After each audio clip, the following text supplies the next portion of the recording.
Alors bonjour à tous et à toutes, bienvenue pour cette deuxième saison de La Tête à Papineau, le podcast Bistro Brain. On est vraiment content de vous revoir parmi nos ondes auditives, ce projet qui nous tient à cœur et pour lequel je crois on est très content de participer. Maintenant, une deuxième saison, un 9e épisode déjà. On commence cette belle saison à travers la rentrée et tout le redémarrage habituel de Bistro Brain depuis notre dernier événement le 16 juin dernier, avec 110 participations. Donc pour ça, je tiens vraiment à vous remercier de votre présence. Un événement hybride avec des professeurs de renommée chaboucoise et nationale même. Donc on est très reconnaissant pour ça. Également, là, on vous invite très bientôt à notre participation au Gala Force Avenir le 6 octobre. Donc il va être diffusé en direct. Et on vous rappelle, on a participé à ce concours en 2018. On a été sorti avec une mention finaliste. On y va maintenant pour les doigts très croisés, pour dire cela de cette façon, pour gagner le Grand Prix. Donc, on est bien content de voir les développements de Bistro Brain à ce propos.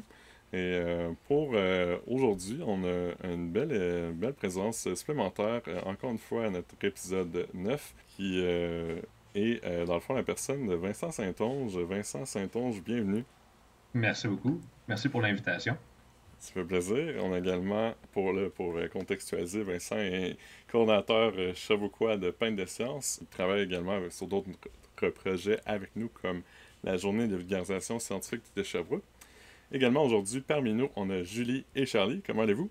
Ça va très bien, super, oui, avec cette rentrée. Yes, on a bien hâte de reprendre toutes les activités. Tu m'enlèves les mots de la bouche, Charlie. J'en ai vraiment hâte. On a vraiment un sacré planning cette année. 5 à 7 à Sherbrooke, 5 à 7 à Montréal. Deuxième saison de podcast, journée de vulgarisation scientifique. On a aussi d'autres surprises qu'on va vous annoncer le 8 septembre, qui va agir à titre d'office de lancement de la programmation officielle. Donc, on vous rejoint, on vous y invite au BOC à 5h le 8 septembre, avec notre habituel démonte ton mythe. Donc, sans plus tarder, j'inviterai là, à notre chronique Julie, qui va nous parler aujourd'hui de quoi? Et bien aujourd'hui, je vais vous parler du GIEC. Alors, je ne sais pas si certains d'entre vous en ont déjà entendu parler. J'imagine que oui. C'est quand même passé dans les médias au début du mois d'août, puisque le GIEC, en fait, c'est un groupe d'experts intergouvernemental sur l'évolution du climat. Donc c'est un regroupement qui a été créé en 1988 et sa mission principale, c'est d'évaluer les différents facteurs qui sont impliqués dans le réchauffement climatique et d'essayer de fournir des stratégies de parade, justement pour essayer de lutter contre le réchauffement climatique.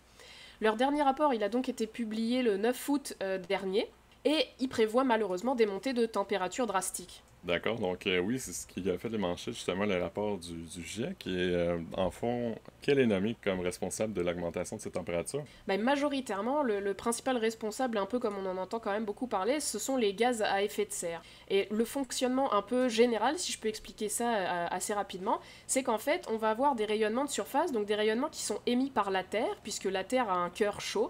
Ces rayonnements, on va les appeler donc des rayonnements de surface, et les gaz à effet de serre empêchent ces rayonnements de sortir de l'atmosphère. En les empêchant de sortir de l'atmosphère, ça fait qu'il va y avoir une réflexion de justement ces rayonnements de surface qui vont être renvoyés vers le bas et ainsi réchauffer notre atmosphère à nous. La diminution de ces gaz à effet de serre, ça permettrait d'augmenter la quantité de rayonnement qui peut s'échapper en fait dans l'espace et donc réduire la température de notre atmosphère. Il existe 4 grands types de gaz à effet de serre, donc certains qu'on connaît bien, comme notamment le dioxyde de carbone, donc le CO2, le méthane, et des un peu moins connus comme le protoxyde d'azote, que moi je connaissais pas, ou l'ozone, que celui-là peut-être un peu plus connu par rapport à la couche d'ozone. Donc le CO2 par exemple, pour donner quelques exemples d'où proviennent ces gaz à effet de serre, lui il va provenir principalement de la combustion d'énergie fossile. Donc 24% des émissions de CO2 proviennent de combustion d'énergie fossile.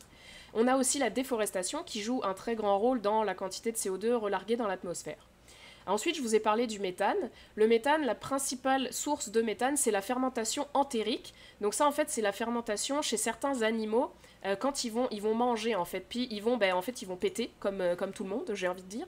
Et eux, en pétant, ils relâchent du méthane. Et ça compte pour 27% des émissions mondiales de méthane, ce qui est quand même pas négligeable. Ensuite, on a le protoxyde d'azote qui, lui, est un peu particulier parce que le protoxyde d'azote, il est produit à 90% par le secteur agricole. Ce que je pensais pas, je pensais vraiment pas. Principalement à cause des produits de fertilisation des sols, qui sont donc utilisés pour enrichir le sol en azote et améliorer la production agricole. Mais le problème, c'est que ça crée des gaz à effet de serre. Et finalement, on a l'ozone, qui lui est plutôt un polluant secondaire qui n'est pas émis directement par les activités humaines, mais qui est vraiment synthétisé par des réactions secondaires. D'accord. Et là, si on revenait un peu plus au contenu du rapport, que dit-il, celui-ci? Et bien effectivement, donc le rapport du GIEC qui a été publié début août, il prévoit en fait différents scénarios avec différentes augmentations de degrés dans les années à venir. Donc il y a différents scénarios. Le premier avec un écart de plus 2 degrés Celsius. Donc ça, c'est un écart qui apporterait une augmentation des précipitations à certains endroits sur la planète, augmentation des inondations, des sécheresses accrues également, ainsi que des incendies de forêt et des cyclones tropicaux plus présents qu'actuellement. Malheureusement, le scénario actuel, il est vraiment plus pessimiste que ça, puisqu'on s'attend à une hausse de 4 degrés Celsius d'ici la fin du siècle, si les émissions continuent telles quelles.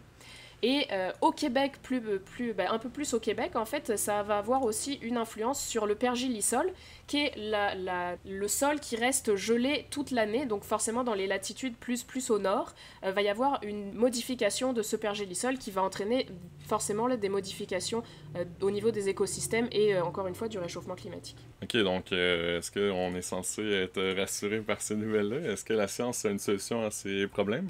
Il y a quand même quelques solutions, donc forcément la principale qui a été donnée par le GIEC, c'est la réduction massive des gaz à effet de serre qui est nécessaire aujourd'hui, donc dès maintenant.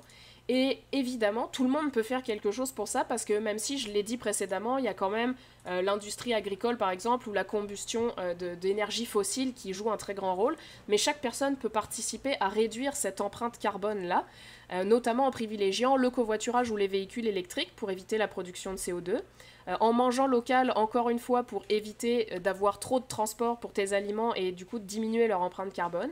On peut aussi réduire notre consommation de viande, puisque ça va diminuer la production de méthane et également le transport, encore une fois, donc l'empreinte de CO2.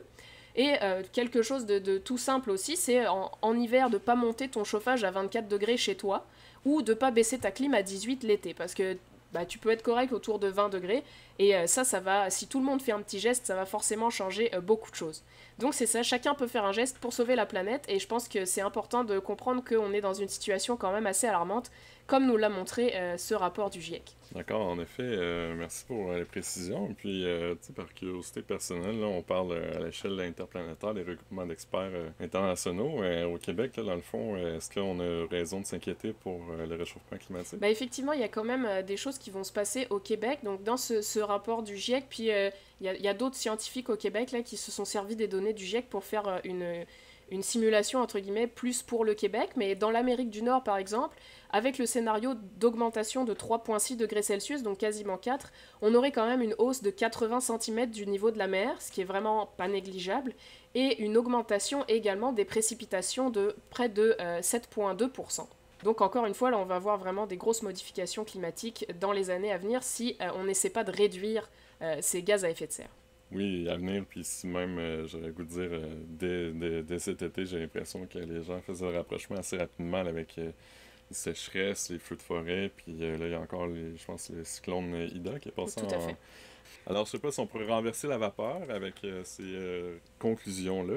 Je crois en effet là, qu'à l'échelle individuelle, c'est un peu se limiter, mais en effet, là, si c'est un effort global, on peut en effet s'en sortir, d'après moi, bien évidemment.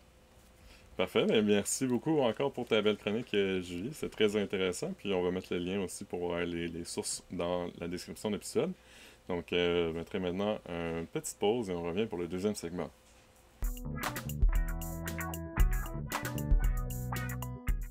Donc, de retour pour l'épisode 9 de La Tête à Papineau, le podcast Bistro Brain. Je suis Alexis Thibault, président de Bistro Brain, accompagné de Julie Duchain et Charlie Batting, ainsi que notre invité pour l'épisode, Vincent Saint-Onge, coordonnateur de Pain de Science. Désolé, on se mélange de partenaires parfois.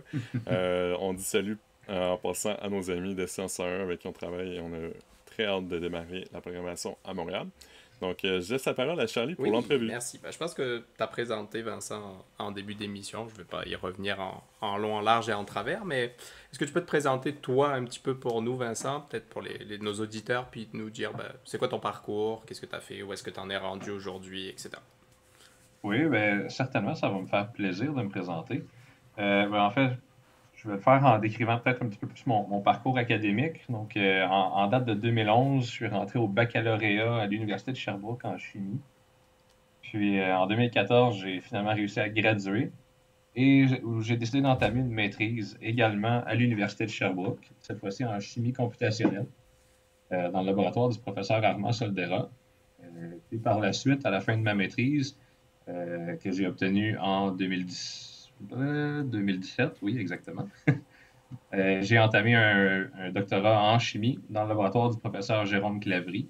En fait, ma thèse de doctorat portait sur la synthèse de nouveaux plastiques pour remplacer les liquides inflammables qui sont dans les batteries, euh, justement dans le but d'améliorer l'électrification des transports, faire en sorte beaucoup plus sécuritaire et plus durable. Puis récemment, en fait, en date de la fin du mois de mai 2021, j'ai obtenu un poste de professionnel de recherche à l'Université de Sherbrooke. Donc maintenant, voilà, je suis rendu professionnel de recherche et je devrais terminer ma thèse très prochainement. Donc ça, c'est vraiment d'un côté plus académique. Sinon, également en 2016, j'ai commencé l'aventure avec Peinte de Sciences, où en fait, j'ai commencé, c'était la première année que Peinte de Sciences se donnait au Canada. Et Sherbrooke était l'une des villes qui a contribué justement à ce festival de vulgarisation scientifique-là. Et j'étais coordonnateur déjà à l'époque. C'est comme ça que j'ai commencé. Et c'est comme ça c'est là que je suis encore aujourd'hui d'ailleurs. Je vais faire un peu de spoil, mais on a vu passer des articles récemment dans la tribune, sur le site de l'université, etc. On mettra les liens en description où justement on parlait de tes recherches puis de ce qui se passe dans ton labo. Puis est-ce que tu peux nous en dire un petit peu plus là-dessus, nous expliquer sur quoi tu travailles, qu'est-ce que c'est les aboutissants de tout ça, etc. Oui, certainement. En fait, comme je l'ai brièvement mentionné, le sujet de ma thèse de doctorat, c'était de remplacer les liquides qui sont inflammables dans les batteries lithium-ion par un solide qui est plus inerte. En fait, moi, je suis dans un laboratoire, on travaille sur ce qu'on appelle des polymères. Donc, les plus connus, ça va être la famille des plastiques. Puis, justement, en fait, donc j'ai réussi à mettre au point un nouveau plastique qui est biodégradable et qui va être également plus facile à recycler si jamais on veut recycler la batterie. Et qui, en plus, a l'avantage de ne pas être inflammable et d'avoir des performances aussi bonnes que les liquides qui sont présentement dans les batteries lithium-ion. Donc ça s'inscrit aussi dans une démarche un peu écologique aussi, parce qu'on connaît un peu l'impact écologique du lithium, etc., dans les batteries actuelles, on va dire. Donc ça s'inscrit aussi dans une volonté de changer ça, puis d'améliorer les batteries. Oui, tout à fait. Tout à fait. En fait, là, les articles que tu as mentionnés un peu plus tôt, portent toujours sur la portion de ma thèse qui était pour remplacer uniquement les électrolytes, mais toujours pour les appliquer pour les batteries lithium-ion. Évidemment, par contre, il y a une deuxième portion de ma thèse qui, elle, n'a pas encore été publiée, mais qui s'en vient prochainement, qui est pour remplacer le lithium en tant que tel par du sodium, qui, on le sait, est beaucoup plus abondant sur Terre et également beaucoup moins, je n'irai pas jusqu'à dire, ouais, en fait, j'irais jusqu'à dire moins polluant pour le produire, en fait. Oui, parce que le lithium, c'est de l'extraction, c'est beaucoup de matières premières pour le récupérer, etc. Exactement. On l'avait abordé dans un Bistro Brain il y a quelques temps maintenant. Ok, donc je suis quand même curieux parce que j'ai vu passer dans l'article que ça parlait de voitures électriques. Ça serait quoi l'impact de ces changements de batterie sur la voiture électrique justement, puis sur son développement? Parce que Julie en parlait tantôt quand elle faisait des commentaires sur le dernier rapport. Il disait justement de privilégier la voiture électrique, mais on connaît tous les désavantages que ça a, ce type de transport-là. Qu'est-ce que ça change justement au niveau des Oui, batteries? comment je répondrais bien à cette question-là? En fait, le principal avantage, c'est vraiment au niveau de la sécurité, donc dans un premier temps. Je ne sais pas si vous avez déjà vu un accident de voiture électrique où la voiture prend en feu. C'est pas agréable, c'est pas joli et on peut absolument rien faire pour éteindre le feu. Donc déjà, en remplaçant le combustible qui est inflammable et explosif et volatile, on élimine ce problème-là. Simplement d'un point de vue de sécurité, on est déjà très gagnant. Compte tenu qu'on a également des capacités similaires, des performances similaires aux batteries lithium-ion actuelles. Donc, on peut s'attendre à avoir effectivement les mêmes autonomies au niveau de la charge de la voiture. C'est certain que le but aussi de développer une matrice solide, c'est que normalement, les dégradations sont beaucoup moins rapides dans le solide que dans le liquide. Donc, au niveau de la durabilité, on devrait être de loin supérieur. Et en plus, compte tenu qu'ils sont électrochimiquement parlant, donc je veux dire, on peut mettre plus d'énergie à l'intérieur de la batterie avant que la batterie dégrade avec ces plastiques-là. Donc, on pourrait s'attendre à éventuellement avoir des voitures qui ont encore plus d'autonomie, justement. Ok, d'accord. Ok. Ouais, c'est vraiment super intéressant. Ben, je te pose toutes ces questions parce que le domaine de l'automobile, c'est comme mon domaine. Là. Ouais, c'est ça, je t'ai pour dire que c'est arrangé avec le gars des vues, là, que le génie en électrique se pose ces questions.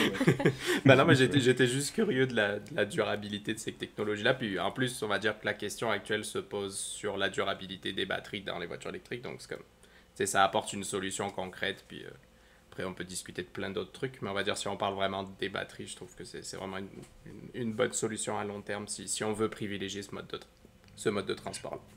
En effet. Merci beaucoup pour ce petit topo sur tes... Oui, Alexis, tu avais une question? Ouais, en fait, continue, je vais regarder la question pour la fin. C'est bon, on y reviendra. Je pensais que tu finissais là.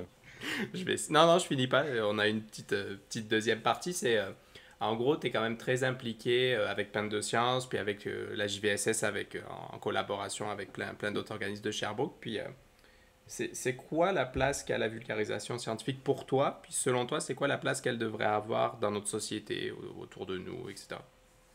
Oui, en fait, d'un côté personnel, depuis 2016 que je m'implique vraiment activement dans le monde de la vulgarisation scientifique. J'ai toujours trouvé que c'était quelque chose d'important, simplement parce que on peut juste imaginer, on est étudiant au doctorat en chimie, qu'est-ce que ça mange en hiver? On s'en va dans un party de famille à Noël, puis mon oncle, ma tante nous disent qu'est-ce que tu fais de bon maintenant? Nécessairement, si tu veux pouvoir avoir une discussion avec des gens qui n'ont aucune connaissance dans ton domaine précis, c'est crucial d'être en mesure de leur faire comprendre l'importance de ce que tu fais. Puis ça, en fait, c'est la base de la vulgarisation scientifique. C'est ce qui est le plus important, en fait. Puis c'est une des raisons qui m'a poussé à me lancer en vulgarisation scientifique. Puis ce que j'ai remarqué, en fait, c'est que de façon générale, monsieur et madame tout le monde n'ont pas nécessairement les connaissances qui permettent de saisir pourquoi toute la recherche, pourquoi est-ce qu'on doit investir autant d'argent en recherche, alors qu'en réalité, il y a une excellente raison pourquoi on doit investir en recherche.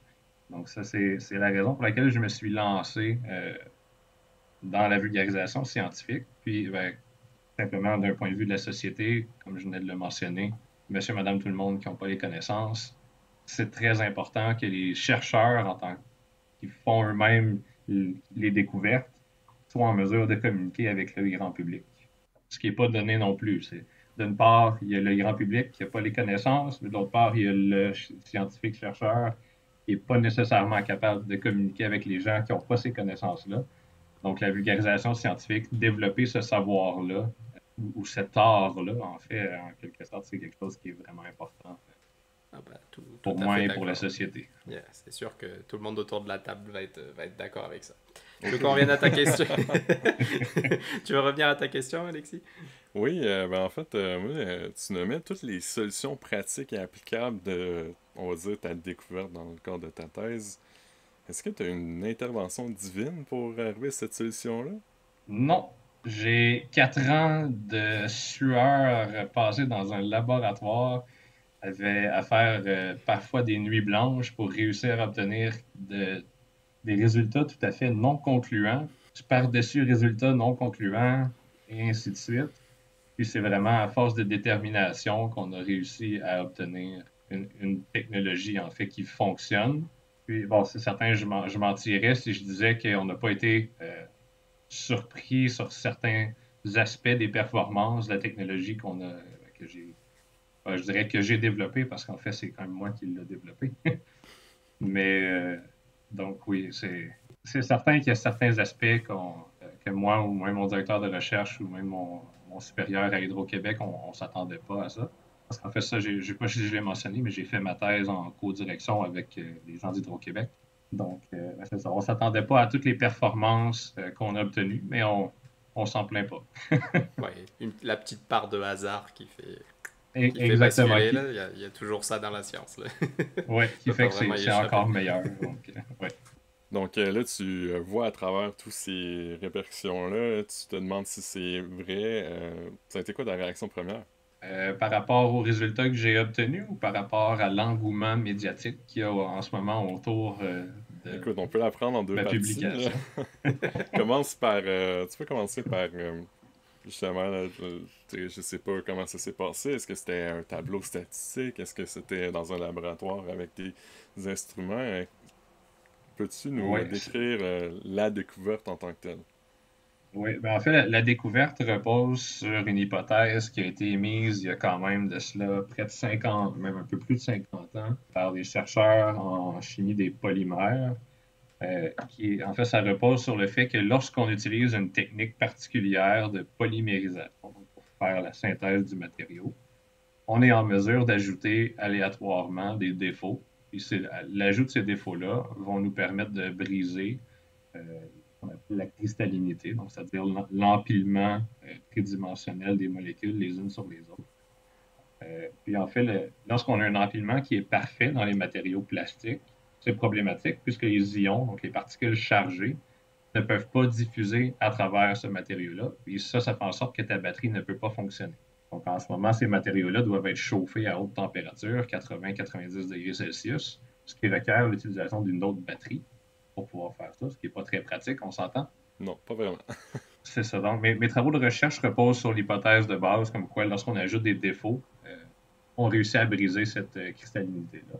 Simplement, ça n'a jamais été vraiment validé expérimentalement. Donc, ça a été vraiment de faire plusieurs synthèses pour développer des matériaux qui avaient différentes teneurs en défauts, puis d'évaluer à quel point est-ce que la quantité de défauts fait décroître cette cristallinité-là. Et donc, par la suite, on a également mesuré toutes les propriétés qui sont importantes par rapport à ça, donc pour pouvoir valider qu'on avait réussi en fait à atteindre notre objectif et qu'on avait de plus validé l'hypothèse qui avait été émise un peu plus de 50 ans. Donc une fois que ça a été fait, ça c'est quelque chose qu'on s'attendait qu'il allait fonctionner. Il n'y a pas eu vraiment de surprise à ce niveau-là. C'est lorsqu'on a fait la caractérisation de toutes les autres propriétés du matériau qu'on a fait « Oh, c'est beaucoup plus efficace que ce qu'on pensait ». Et ça fonctionne encore mieux en batterie que ce qu'on s'attendait. Donc ça a été la belle surprise. On savait que ça allait fonctionner jusqu'à un certain point, mais maintenant qu'on a réussi à en faire des batteries qui sont fonctionnelles, c'est encore mieux. Ça a été la belle finalité, la belle surprise en fait de ce projet-là. En tout cas, je suis vraiment content pour votre découverte, puis je souhaite vraiment le meilleur Merci. des développements. Je pense que c'est pas prêt de s'arrêter, pour ainsi dire. Je ne penserais pas non plus, sachant que d'ici 2035, si je me souviens bien, le gouvernement au Québec essaie de faire en sorte qu'il n'y ait plus aucune voiture neuve vendue qui émette des gaz à effet de serre, donc à engin à combustion, si j'ai bien suivi oui, il me semble que l'actualité. c'était quelque chose de ce genre-là. Ouais. C'est certain que l'industrie des batteries n'est pas sur le point de mourir, d'autant plus que l'électrification des transports est en effervescence, en fait. Donc, dans le fond, on ne dira pas qu'il reste du jus dans la batterie, mais plutôt de la poudre à shaker, dans le fond. Ouais, moi j'aimerais bien dire qu'il reste du jus dans la batterie. Je trouve que c'est bon de garder du jus dans la batterie. Ouais. Exact. Ah ben, merci beaucoup, Vincent, d'être venu. Puis franchement, super intéressant comme entrevue, là, full de choses vraiment constructives. Puis c'est des technologies qu'on va revoir. C'est pour ça que c'est vraiment intéressant aussi, je pense. C'est des choses que les gens verront dans quelques années. J'imagine que c'est pas encore à l'état de production, là, mais en effet, ça devrait s'en 5 ans. C'est ça, ça devrait s'en venir, j'allais dire 5-10 ans, ça paraît réaliste. Exactement. Merci beaucoup. Merci pour l'invitation. Fait plaisir. Ça fait plaisir. Puis pour ceux qui voudraient entendre en plus long et en plus large la découverte, le travail de thèse de Vincent, bien on va le recevoir à notre deuxième 5 à 7 de Sherbrooke le 6 octobre cette fois-ci, qui va être intitulé Les technologies du futur. Donc, encore une fois, merci d'être des nôtres, Vincent. On a bien hâte de pouvoir voir ta belle présentation. Et sinon, je sais pas si on avait un mot de la fin, peut-être de Julie. On t'a entendu un peu moins, là, peut-être. Je sais pas. Est-ce que tu avais l'impression sur notre invité d'aujourd'hui? Mais tout à fait, moi je trouve que ça fait vraiment bien le lien avec la chronique, puisque effectivement, on voit que déjà les découvertes ne se font pas toutes seules, puisqu'en 50 ans, ça a quand même pris du temps pour valider cette théorie-là. En effet. Mais ce temps est bien investi, et c'est toute l'importance, encore une fois, de la vulgarisation. Donc merci beaucoup Vincent pour ces travaux-là, et on espère que ça sauvera des gaz à effet de serre, et qu'on améliorera notre climat en utilisant tes super batteries. On l'espère, on l'espère. C'est un formidable mot de clôture. Sinon, ben, on vous invite, comme à l'habitude, chers auditeurs, auditrices, à nous suivre sur les différentes plateformes et peut-être, qui sait, nous recommander à d'autres de vos collègues, amis et proches. Donc, vous avez toujours accès aux épisodes de La Tête à Papineau sur toutes les différentes plateformes et on remercie encore une fois CFAC de rendre cette chose possible. Aussi, on vous souhaite une très belle fin de journée et on se dit à la prochaine.